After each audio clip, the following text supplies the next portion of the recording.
Welcome to the Troy Kearns podcast. We discuss real estate investing, entrepreneurship, and business to help you retire and become financially free. Make sure you share this podcast with someone who could benefit from it and leave us a 5-star review. It truly helps me out. This show will mentor you towards financial freedom. If I can do it, so can you.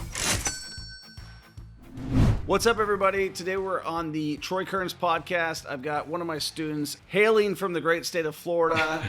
He is a Seminole, went to FSU. That's right. And what do you do for a living, Devin? I know you told me you work on big infrastructure projects. Well, you told me you're my coach. You told me I'm always supposed to answer that question with I'm a real estate investor. So Okay, yeah, all right. What do you do when you're not real estate investing? I work for an energy company. Yeah, so we won't, name it or anything like that, just so it doesn't pop up on the media relations team. I'm not asking where you work or who you work for, but what do you do? So I do large infrastructure development, extremely high voltage, so 500,000 volt, 300,000 volt, 700,000 volt plus transmission and big power infrastructure projects. We do very upfront basically concept creation and feasibility. Does this work financially? Does it work technically? Does it work permitting wise? Can we get state approvals? And then we button that up. And then once it's buttoned up of this is a green light, we can actually do this. Right. We go present it to the board of directors for funding. And then it's, whoever's next person's problem that I made for them. So your job is basically what? To make an idea more tangible on paper. Okay. And to get approval to go actually spend the money and put shovels in the ground and build it. Okay, so what type of projects would you do? For an example would be a 200-mile long, 500,000 volt transmission line across 5 states. So it's all utilities? It's 100%. I work for a utility, yeah. Okay, got it. That makes sense. So just power or? Just power for what I'm doing right now, but I've got coworkers that used to do pipelines, right? Because if you're building a 200-mile long transmission line, but 10 years ago you were building a 200-mile long gas pipeline, pretty similar, right? You just can't see one versus the other. Yeah, and you could probably almost lay them at the same point in time if you're going to be really smart and do. So that's more technical. So yeah, you're on the right spot, but the engineers won't like that because engineers don't like anything. Yeah, the engineers won't like that because you will cause more corrosion on the pipeline. Yeah. We're going to get really technical here. That's fine. But there's a corona circling around that electrical line, right? There's a current. Yeah. And that EMF increases corrosion near it. We'll put it really Yeah. What if you put it in cement? Yeah, the pipe. The pipe. Yeah. If there was no metal, there's nothing to corrode. Yeah, okay. That's right. But how you mitigate that is you basically do sacrificial anodes. So you have on boats, on their motors and stuff, large ships, there's anodes that you can't see that are in the water. Those anodes get eaten by the salt water, and then the ship doesn't get eaten. So how did you get into that industry? It's a kind of a cool industry. It's kind of cool what you do. I think Eddie's got a really cool job. I like learning about what Eddie does. He's got a cool industry. He works on So engineer by degree. I always joke, but it's true. I accidentally got a master's in engineering because I messed up junior year of engineering school. You got to go get an internship, right? Or you're nobody. And that's basically, no offense to anybody who heard me say that, but if you don't have an internship junior year of engineering, you're in a really tight spot. Yeah. And I was, not focused. And so I went to I went to the dean and said, hey, can you get me an internship this summer? And he said, only if you do this program and stay and get your master's. I was like, yeah, anything, dude. I'd give my life. Yeah, here, sign anything, What were you focused on? Drinking and. Oh, you were partying pretty good? Yeah, I was always an A student. I graduated with almost a 4.0 summa cum laude, but I'm, very lucky. I'm very fortunate. Mm-hmm. And so I was able to party a lot and still do well. So you had a good time. Yeah. You're only young ones, dude. Exactly. So coming out of that, I went to work for Shell, another energy company. I can say that because I don't work there for them anymore. Okay. Do they make you sign some sort of agreement where you're not allowed to say their name? No, but these big companies have these media relation teams, and so as soon as if you use that one footage right on the internet, and it's gonna pop up on their media relations, and then the CEO of the company is gonna have a video of me talking about them. Yeah, that makes sense. I'm not gonna say my current employer. You can't do. You can't make me. No, that's cool. But sometimes I always say losing your job makes you a better real estate investor. Yeah. That's been crossing my mind. Yeah, it's one of those things where and let's speak of that. So you've been doing this field for a while. I guess, because you're like, what, 31, 32, 33? I'm 32. I turned 33 this summer. Okay. So, so at some point in time, real estate investing became on your radar. Yeah. So years ago. I can walk you through the story. Let's do it. So it was like, screwing off, drinking, get my degrees. Now I got 2 degrees. I'm in Houston working for a multinational, and I'm making really good money, but it only takes like maybe 12 or 18 months to really click and being like, I'm still like not that successful. Yeah. I need to make some changes to be able to do this. So I started really looking into real estate very seriously. And it was all about like passive income, FIRE, freedom, independent, FIRE, whatever is it? Never heard of that. Financial independence, retire early, FIRE, right? It's like all the stuff, get rentals, follow style, right? Then career changes. I wound up going and working on the oil rigs offshore. Oh, you did? Yeah, same as like what Eddie does. Oh, you were on those? I worked on one for 19 months. That's cool. Yeah. Did you like that? Yeah, it was great. Yeah. Traveled the world. Helicopter in, helicopter out? That's right. That's awesome. So that kind of distracted me. Then while I was wrapping up with that, I was like, all right, let me get back into real estate. Bought a duplex, started house hacking, was like, all right, I'm going to keep doing this. Is that what brought you down to New Orleans? New Orleans was the offshore gig, yeah. Yeah. That's what, yeah. And where did you guys come out of? Was it down there? Yeah, really close to where, there's only one company that really does 90% of the flights, and it's PHI. Yeah. Petroleum Helicopters, Inc. So that was with Shell. So you flew on one of those oil rigs out there. That's a good fishing place by those oil rigs, those independent ones. We were, I was on the deepest installation, 200 miles from any land. So we'd only get really expensive fishing vessels around us, like 90-foot, 100-foot Vikings and things like that. So like really, really wealthy. Yeah, those things are loud too, because they're always making that noise. Yeah. So in the Gulf of America, there's a lot of like abandoned oil rigs out there. Like I've spearfished them. I've spearfished the abandoned ones. You spearfished them. Yeah. So you're in like 300 to 1,200 feet of water, and you can jump off. The boat will come up, jump you off. You'll go into like a fixed platform. You'll jump into the inside the metal. And something with like the metal vibrates and it scares the sharks away. But the sharks will be like circling the outside. And so you stay on the inside where all the metal is, and you go down and you shoot your fish or whatever, and then you surface.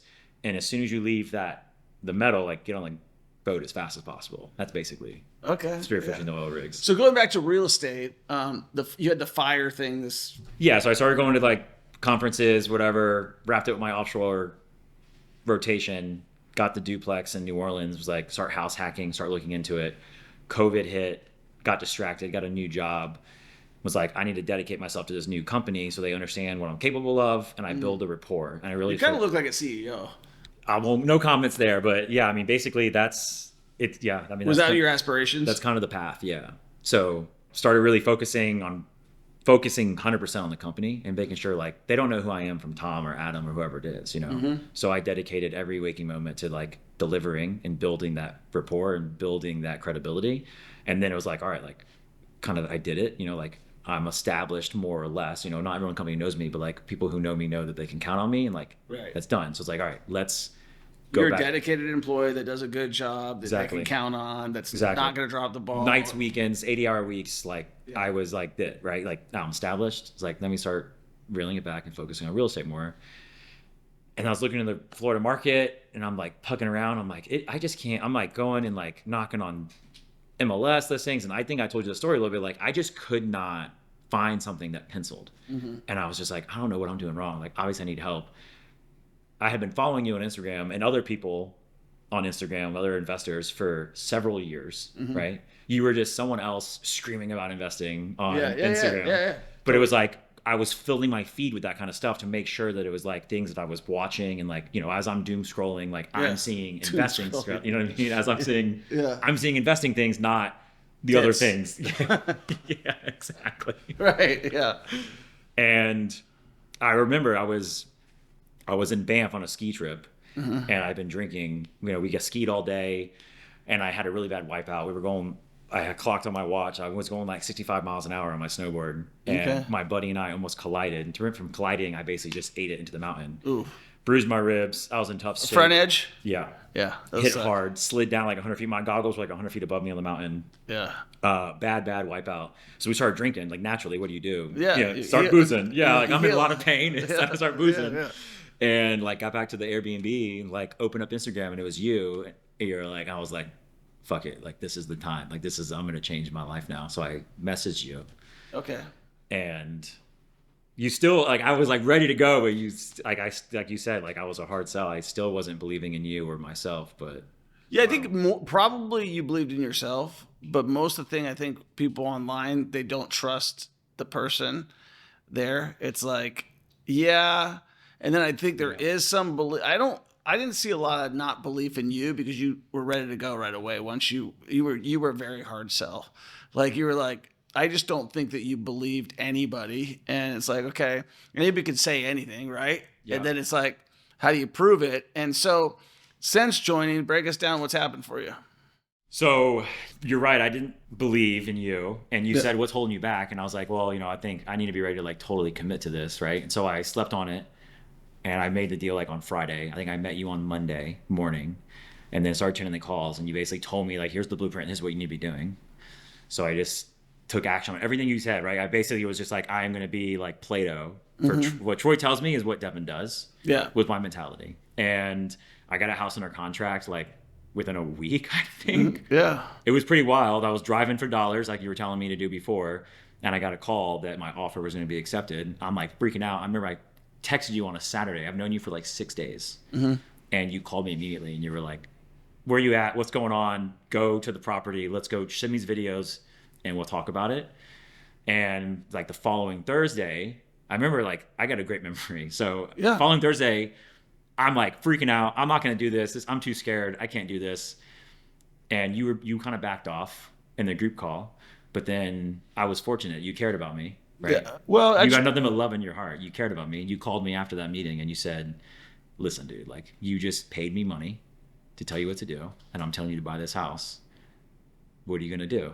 Well, I said something else too. But I know, but PC, Yeah, to be politically correct. That's basically the gist of the conversation. That is the gist of the conversation. And so I believed in myself more from that conversation. I said, you got the assets to make this happen. Yeah, exactly. You know what you're doing. Stop over analyzing this thing. Yeah. Like you're analyzing it so it won't work. Yeah. Let's figure out how it can work. So we did it. And you did it. That one was 83 days. So I purchased it on, I know the dates. April 30th, I purchased it. I sold it July 23rd. So you can do the math. Less than 3 months. I made $52,000 on that one. Originally planned for 46. Yeah, I was doomsday prepping. Yeah, that's cool. That's how you are. That's your nature. I'd rather be wrong and be good than than wrong and be bad. I think it's your engineering in you, which is a good thing. You're an integrator. That's right. And you're a high level integrator. So then your next one. So then but I was only focused on that, and then that one's closed. Then I started looking again, right? Yeah. Then I got another one. That one took a little bit longer because it was under contract for almost 60 days. But that one was about 4 months, and that one was $51,000. Yep. So it was like 2 deals, doing what you tell me to do, I make $100,000, right? Which was awesome. Right. Another one that I met at your program last year. Right. Met these wholesalers, Mathis Twins. Shout out to Mathis Twins. Yeah, and absolutely. I'm looking for a deal. I'm hungry. I just shoot him a text like out of the blue, like that's a Hail Mary for me, right? To me, like I'm a peon little investor, like I don't know anything. Like let me just, this big guy that was in like a speaker at one of these events, let me just see what he's got, whatever. Yeah. He texted me back immediately. He was like, wow, I'm so glad you called me. Like I have a deal that I need to get rid of. And we don't want to buy it ourselves, but we're planning to because we haven't been marketing it, blah, blah, blah, whole story. Yeah. Buy that one. I wind up selling the furniture on Facebook Marketplace for $600, listing it on the market, and make $26,000 in 2 weeks. Not bad. So I make $126K, like, boom, just because of you, basically, and everything. Well, you took action. I took action, but I did everything you told me to do. Yeah, and right? that the makes it biggest thing. easy to coach someone. Is Yeah. when they take action and they do what you tell them. Yeah. That's the whole point of coaching, That's right. It's not like That's right. argue, and you will give back and forth. Like, well, you want clarification. Like, well, what if this happens? What if that happens? Yeah. Which is the same way Jason is. I'm not blind. Yeah. I don't just follow blindly. I'm definitely not a soldier, right? No. I always ask questions, make sure I understand, but I've learned to definitely trust you, which will lead to the next thing I'll say is I was going to do my 4th one. Right. And the numbers didn't make as much sense. I was terrified of like taking loan against this one because it was going to eat like 25, 30K in profit. So I was going to go full cash and it was going to be an awesome deal. but it was going to wipe me out. I was going to have $6,000 left in my bank account after I closed on it. Like I was going to be wiped out completely. And then I was going to have to like basically use my paycheck for my job to like do the construction and like, but talking to you, like believing in you so much and what you've been telling me, like, I'm going to do it. Then serendipitously, like 2 projects fell into my lap. Now I know I don't have the cash because I can barely afford this one. Now I got 2 more. Yeah. I'm freaking out about it. And again, like you pulled the gun away from my hand. And like, I had a gun in my head basically, like preferably, like, I don't know what I'm going to do. Yeah. You helped me, you talked me off the ledge. And so I'm doing all 3 of those now. Yeah. And now you got your hand up again. Yeah. Now I'm like, now those are in motion. Like I need another deal, right? Well, let's talk about those. Yeah, so those are pretty cool deals. So you did some mail, which I think you should be doing consistently. I'm sending 200 to 500 postcards a week right now. So I think that I think where you're at right now, my advice is going to be that you need to probably, I'm going to tell you this tomorrow, I'll tell you now, you probably need to get me one-on-one, just where you're at in your level. And you also need to hire someone to do your stuff so that you can really scale, because you're a dynamic dude. I don't tell that to a lot of people. Yeah. I told that to Jason. I'm telling it to you. I don't tell that to all the students because not everybody, but you're also going to be your own worst enemy, right? Like, so you need to, and you can't reinvent your time. And you told me I'm going to be banging it, burning at both ends. And so like, how do you get more deals in, like get some of your time back, be efficient and everything? The first thing you're going to want to do is start using these deals to, get that person. And if you pay someone in the Philippines $500 a month to be a part-time employee for you, $6,000 a year, you're going to be able to find the perfect person, right? And that's going to be able to elevate you more and more and more so that you can say, okay, I do want to make lots of offers. I do want to send my mail. I do want to follow up with my mail. I do want them to call on Deal Machine, but I don't have time to do all of those things. That is before you spend more money on marketing and more money on anything, that would be what I would tell you to do.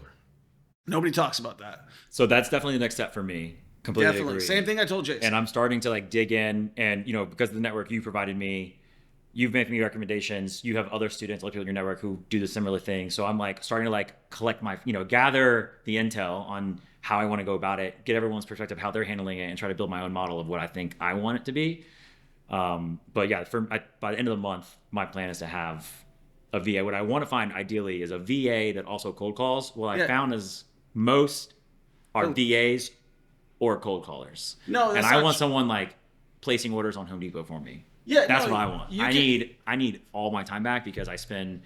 Yesterday before work, I was at Floor and Decor at 7 a.m. picking up tile because their delivery was delayed, and I have people starting Monday morning. Well, I'm not getting home till like 1 a.m. Sunday night. I don't have time to go to Floor and Decor.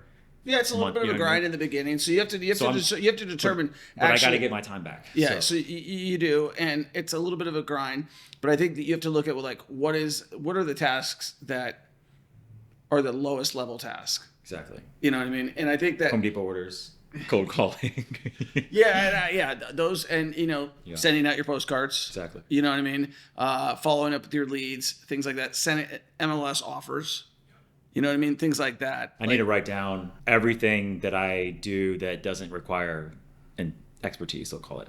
Yeah, I think it all requires an expertise, but you can train it. Yeah. Very, very, very quickly. Like, okay, I'm going to create all these Redfin searches, right? Like, and you're going to go through them and you're going to make offers and you're going to call these people. So what my recommendation is that you look for a virtual assistant and you have them, you put an ad up, use like AI chat GPT and say, I need this ad and I need somebody who has a hybrid level. I don't agree that, because there's a lot of real estate assistants. You might want to advertise for something different than you might want to say, I need a virtual assistant that can also do customer service. Because you're not looking for a cold caller. Yeah. You're looking for someone to follow up. That's right. So you don't need someone that's just going to bang the phones the whole time. Yeah, I need someone who like will actually. Well, I was thinking both. Yeah, but right now, if they're calling Home Depot and they're calling the other places, and they're following up with your leads, like, hey, we just sent you a postcard. They don't have to be that good of a salesperson. Yeah. You just need. So that's what when you advertise for a cold caller, you're trying to get somebody who's really good at making phone calls. You don't need someone who's really good at making phone calls. You need someone just to make phone calls right now. You need someone that's really good at like getting the details. Because think about it. If you got more deals from the MLS where you can make an extra, or if you have somebody scraping all your wholesale deals and like doing all of that crap and you're not making phone calls, it's better. Yeah. You know what I'm saying? Until you get to that next stage, and then you're like, okay, now I've got you here and you're trained up. Yeah, replicate what I'm already doing, because I'm not like a cold caller. So bring my time back. Yeah, exactly. And you're then not the next step is add on to like first like buy myself some time. Correct. Replace the $10 an hour jobs that you're currently doing, and then because you're not already following up with your deal machine leads, you're waiting for them to call you. Yeah. Have that person follow up with them, add that to your thing. Now you're maximizing your time, and then you're also, getting all the other crap off of you. And I think that it's going to be harder for you to train someone how organized you are with the spreadsheets and stuff. So I think you should keep that for now, because that's something you're really good at, but you can train that person how you want it.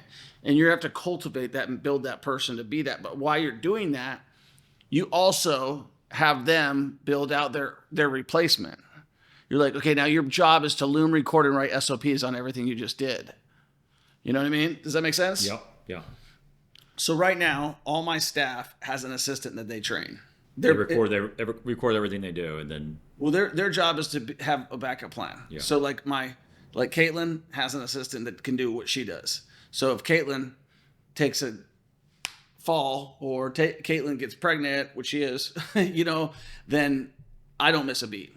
And that person could do the lower level activities that Caitlin is doing, but I need her to do high level activities. Or Matt, who I just hired, he's learning everything right now, but he knows in 2 months he needs to get someone else to do the scanning, to do the labeling of the paperwork, because I'm not paying him $140,000 a year to go do that crap. You know what I mean? I need him in front of people, presenting perspectives, going through raising private capital. I don't need him scanning and entering in paperwork all the time, right? But I want him in control of the money because I trust him, and I don't want somebody else from everybody else. You know what I mean? So my high level thing is you're the high level guy right now, so you need your own assistant, your own VA. And then once your VA is good, she becomes your high level VA, or he. It's probably him, she, and then that high level VA now trains their replacement. Okay, now I've got them up to where they're doing that spreadsheet for you, right? And now I'm going to and say, hey, you know what? You're doing this spreadsheet for me. I've got you doing this thing. I need you to get someone else to do the little stuff that you're doing. And that's how you build the team. And then start feeding them more and more while once they've offloaded, then you keep their plate full with more stuff. Correct. You give them more higher level stuff that you're doing. Right? You're like, okay, now I need you to find me someone to cold call, right? Yeah, I really buy my time back, yeah. Yeah, and then you get everything back. Now you're evaluating deals, raising capital, looking at things, maybe still in construction, because that's going to be hard to. It doesn't take that much time once you have the right team, as you know. The construction is pretty easy. Yep. It's the Home Depot and all the other BS that takes the most time. But once you have your guys, you can pretty much set them loose. Yep. Once you have the right team there. So on those 2 deals that you got from the lawyer, let's talk through those, because we didn't kind of finish up that conversation. I think those are important to talk about. All right. Yeah. So what you told me last night was great. So how'd you get the deal? All right. So sending out mailers, just using certain filters and criteria. Actually, the filter. What filter and criteria did you use? So first, I'll say that the filter and criteria was the first I ever done it. This specific filter, and it was because of one of your calls. I was on there with another one of your students who had been doing filters and playing it around, and he had just mentioned, Casey, hey, this filter's worked for me. Let's try it out. We were training another one of your students, or showing them how to use the tool, Robert. Mm-hmm. And so I was like, Casey, let's go on and send 500 mailers. Like, let's just go spend, let's go spend some of my money right now. $250. It was a joke. I literally joked around. I was like, let's go spend some of my money. Yeah. Pulled up the screen, started sharing it. Casey was telling me what filters to put in, right? Like, this is the powerfulness of the community. Yeah. So we did, it's called like a tired landlord filter, which basically is like, they don't live in it. They haven't lived in it in more than 15 years or something like that.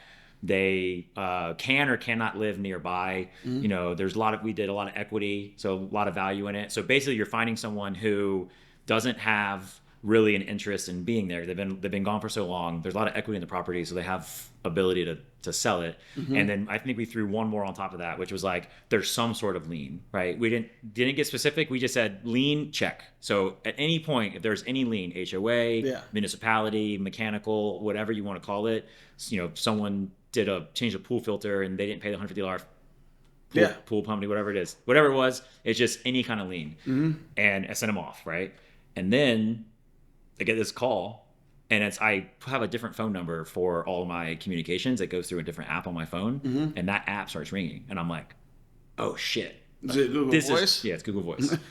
I'm like this app. Yeah, I'm like, it starts ringing. So I'm like, this is it. Like, this is a lead. So pick up the phone. How's it going? I got a client managing the portfolio, whatever. We got this postcard in the mail, and I'm thinking, damn, these postcards work. Like, Troy's been telling me to use these things.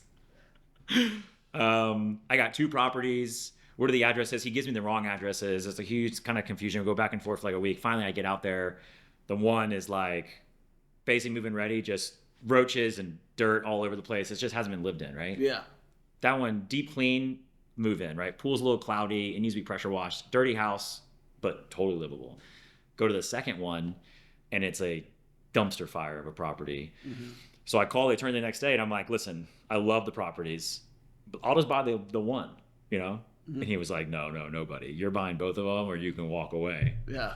So, pulled together with you on a group call with everyone on like the strategy, and basically just lowballed them really crazy on the bad property and gave them what I would consider a fair offer on the better property. But the fair offer is still much lower than as is value. Yeah, of course. But like, I'm solving a problem for you. And we negotiated back up a little bit more, but still plenty of equity in the deal for me. Again, though, like I was freaking out because I was like, now I got to do these 3 deals at one time. Yeah.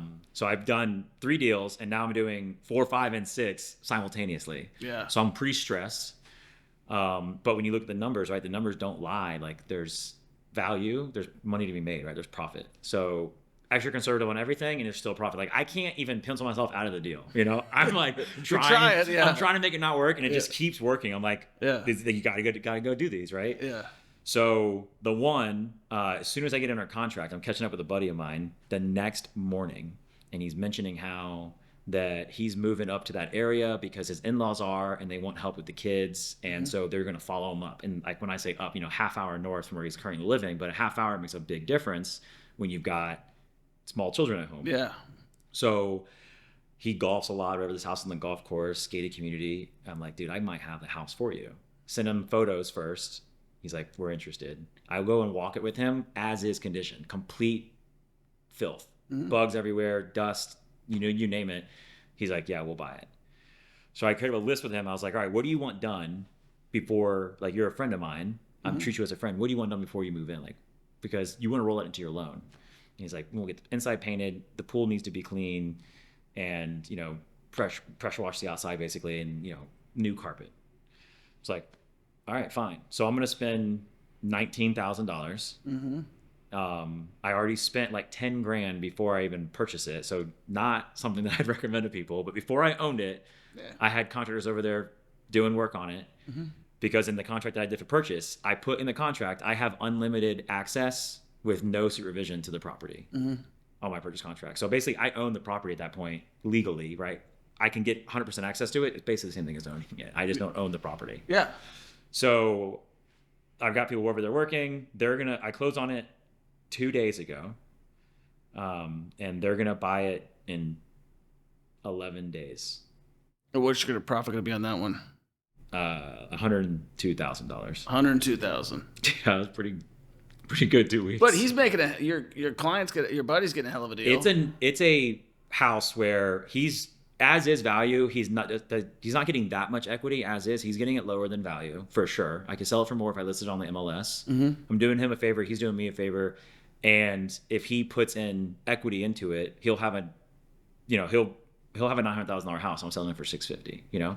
So it's a great deal for everybody. What if he goes and lists it the next day and sells it for? He's gonna move in, but that would be funny. That would be really funny. And great, all power to him, because he solved my problem. For me, it was like him doing that lets me focus on the real house that needs my attention. Yeah. And so it's like, dude, you think I'm doing you a favor, right?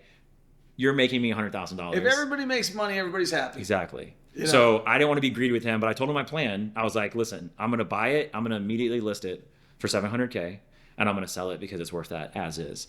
Or I'm going to drop $150K into it. I'm going to sell it for $900. So tell me what you want to do. I was like, but I'll put money into it and sell it to you for $650.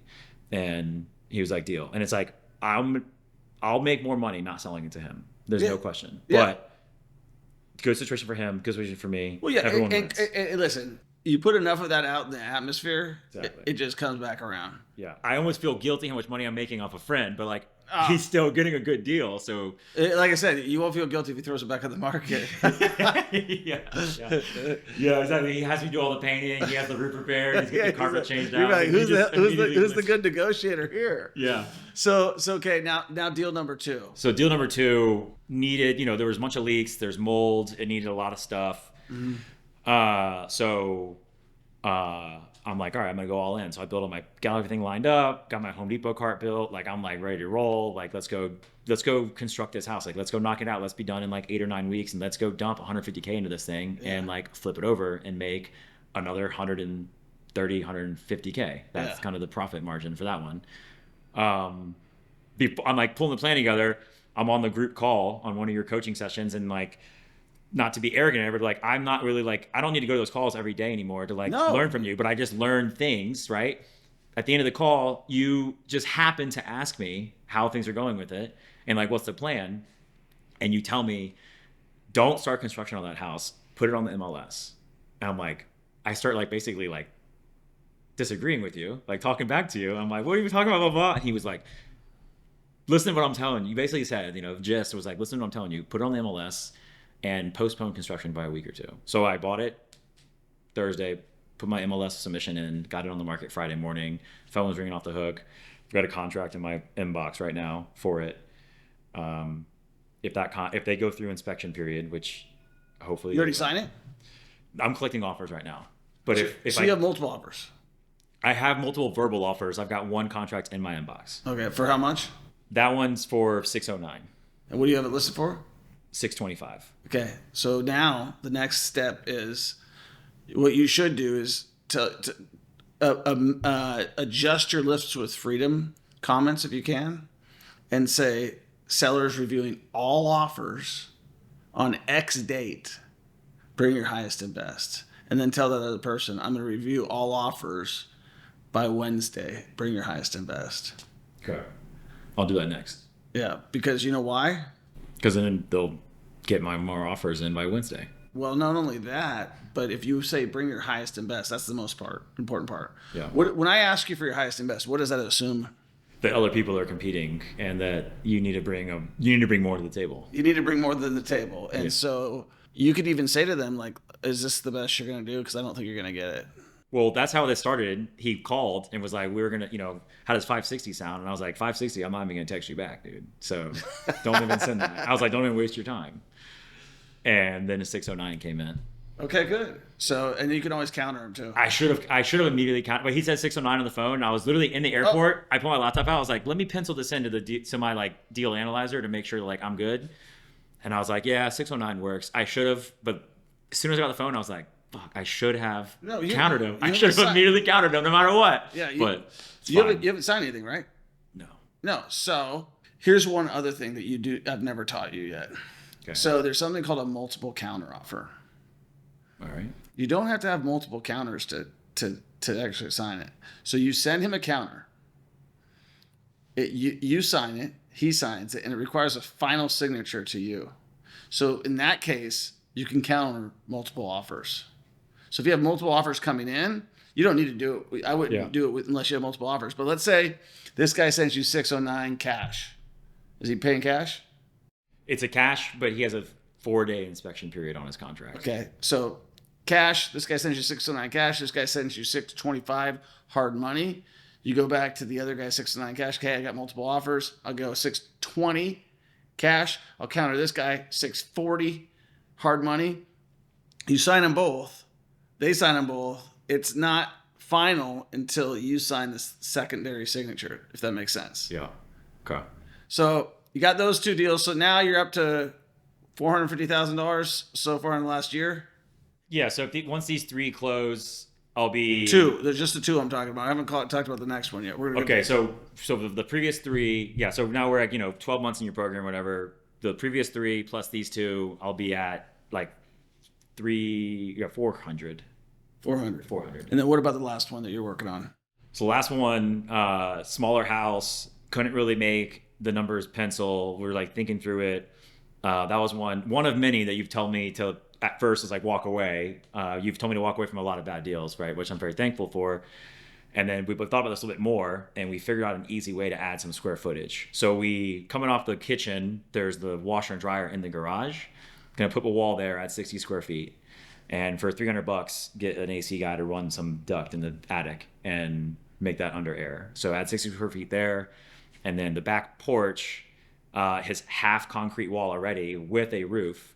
It just was screened lanai. Like, I don't know why they would not do this sooner. So we're just going to fill the screen lanai in with windows, impact windows, and put an impact glass door and spray foam that ceiling and open it up to the whole house and make that under air. So we're going to add like 285 square feet to the property. What's that going to cost you?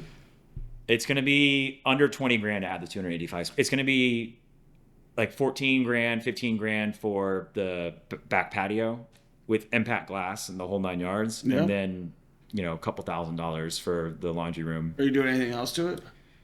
A lot of stuff. Yeah. I mean, we knocked a wall down to open it up. New AC, new roof. The bathroom vanity was open to the master before, and then there was a water closet that was toilet and shower in one room. So I knocked that wall down to open the bathroom up, put a wall up in front of the vanity.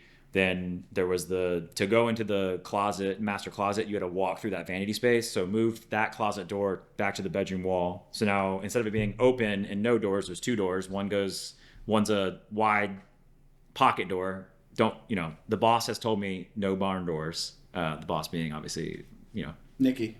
Yeah. So we got a wide pocket door going to the bathroom there, and then the door going to the closet. So doing a bunch of stuff, rearranging walls and stuff, adding a lot of stuff there. But the real value is the 285 square feet that I'm adding at like 400 to 450 a square foot, depending on your comp. So I'm adding $90,000 to $100,000 in value to the property for about.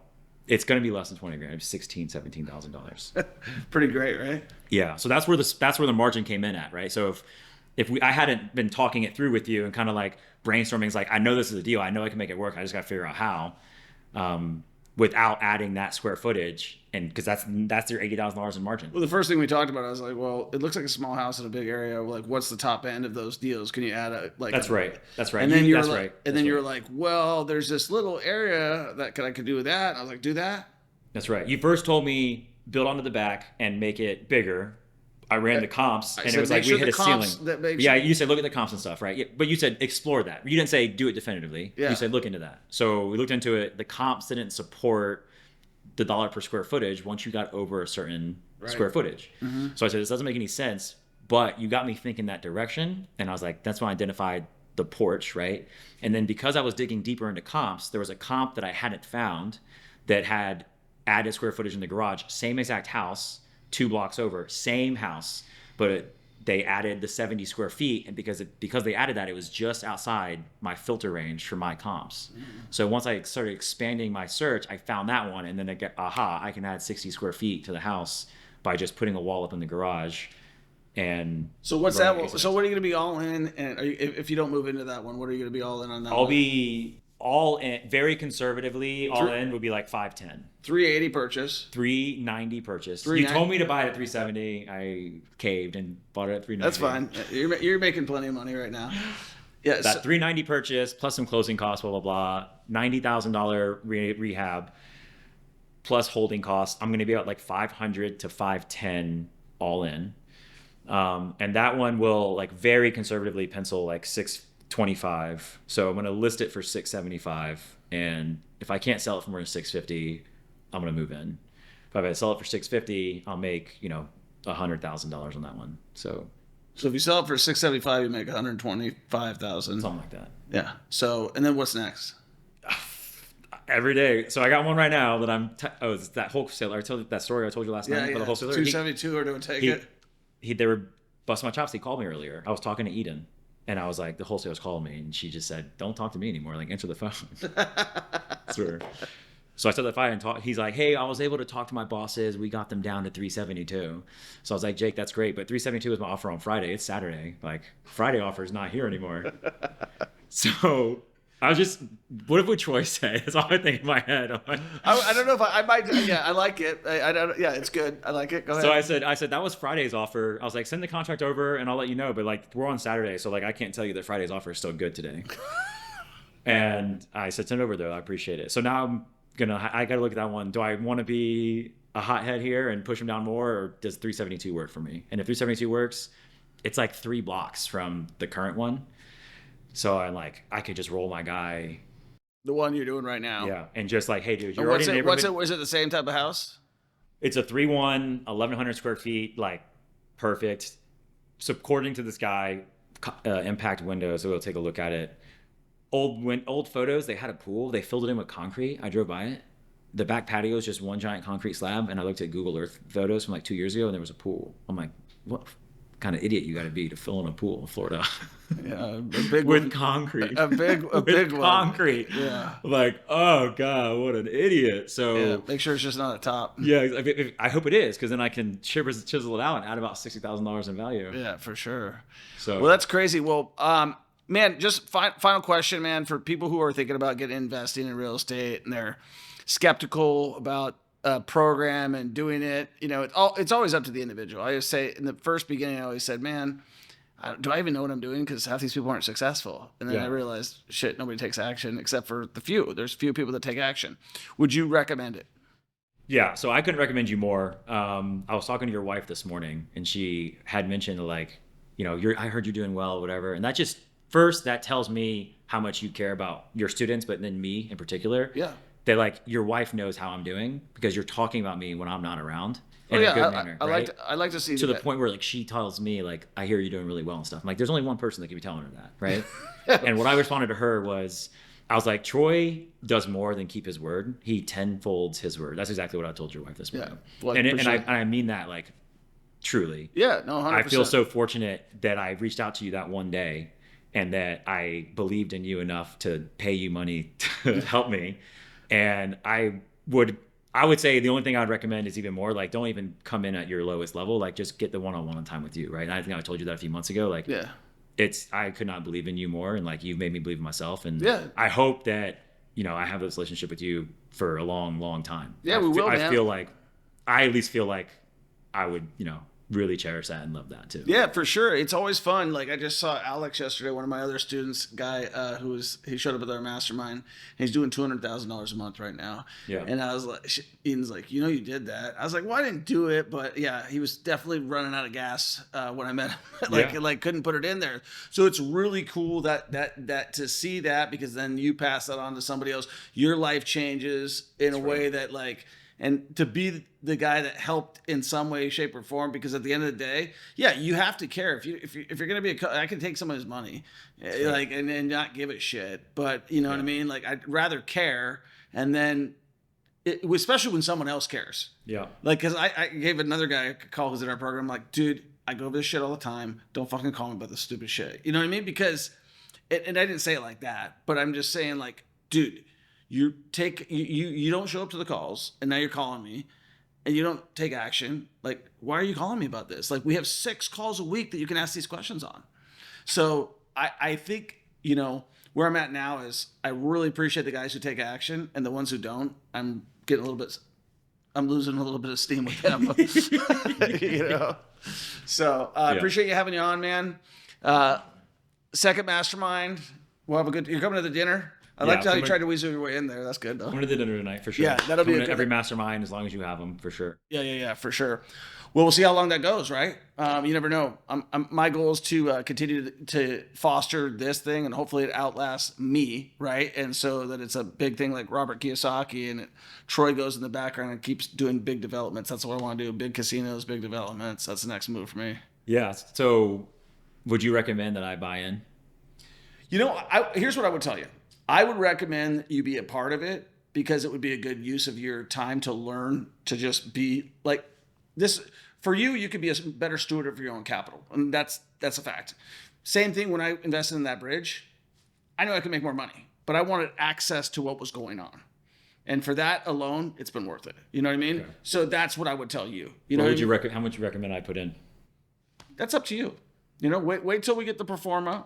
I think it's a good thing to do. I think it's a safe investment. I'd love to have you be a part of it. I would say for you, probably $100,000 minimum. For somebody else who's got something, I mean, maybe you have a 401k that's got $100,000. That would be a really safe way for you to put your 401k in there without taking away any of your capital. Okay. Does that make sense? It does. Yeah. Yeah. And the main reason I say that is it's almost you're getting more access because you get a check on your investment and you're learning what I'm going to be doing next. So for you, but like I said, from a stewardship of capital, you're going to be the best steward of your own capital always because of what I've taught you. That's right. But this is going to be a safe investment that will be non-taxable, that you almost by proxy will be able to cheat your way in by learning by learning everything because I'm going to be updating everybody on everything. So, and if you know other people about it, that's another way for you to, be further enhancing the project because these types of things, I've watched a lot of guys do them. And they always lose people's money here's what happens. You've seen my character. I think that's what we just talked about. Yeah. Yeah. So I made it very clear. I never lost anybody money and I never will lose anybody money. I'll go down with ship. You know what I mean? I'm not letting anybody else feel that blow. And so a lot of people don't care. And so what happens is with a lot of these syndication guys, and I watched them all over town here, is the guys go and learn, and I've been to a bunch of these syndication classes. They've never done a flip. They've never done a rental. And so they start with a $50 million project and they know how to raise capital. They know how to do spreadsheets, but they don't know how to deal with a construction guy. Yeah. They don't know how to deal with this guy. They don't know how to you've seen a lot of my videos. They don't know how to deal with the problems and this. They don't have that. They haven't worked their way up to that level. They went from putt-putt golf to the PGA Tour. You know what I mean? And so for me, I feel like this is, like I said, that's that next level. I went from my 2013 property to my 2014 property commercial. I played it safe in my mind to make it bulletproof. And so for me, it's no question that no investor is ever going to lose money.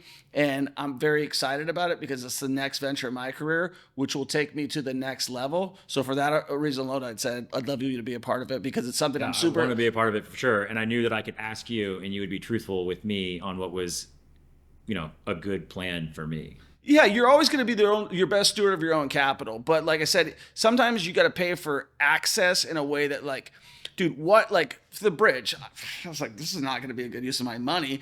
Especially for me, but as a guy who's trying to real estate invest, I'm not going to build any bridges. So I'm just wanting to be the network. And I met a lot of people through there already. You know what I mean? So for me, it was $100,000 to meet that network, right? For this, you're going to learn everything I'm showing you, and this is the big deal stuff, like the EB5s, like I was talking about up there, and all of these other things, which will only make you better. And you're going to be, and you've seen this building, you'll be able to be a part of it. If you check out my videos coming out in the next couple of weeks, the property I was going to buy before this was 802 Broadway.